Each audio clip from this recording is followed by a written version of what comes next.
بسم اللہ الرحمن الرحیم۔ آج کا ہمارا ٹاپک غیر محرم عورتوں سے تنہائی کی ممانعت۔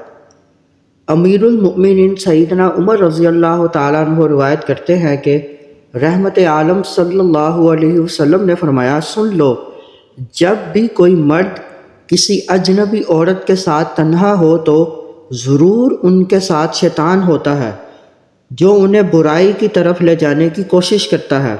اسلامی تہذیب ایسی پاکیزہ ہے جو خواتین کی پاک دامنی کی بھی حفاظت کرتی ہے اور حیا کے تقاضوں کے بھی عین مطابق ہے۔ جب کوئی مرد غیر محرم عورت کے ساتھ تنہائی میں ہو تو شیطان انہیں برائی پر ابھارتا ہے، اور اسلام نے جس طرح برے کاموں سے روکا ایسے ہی برائی کے اسباب سے بھی روکا، لہٰذا مردوں کو غیر محرم خواتین کے ساتھ خلوت اختیار کرنے سے منع کیا گیا۔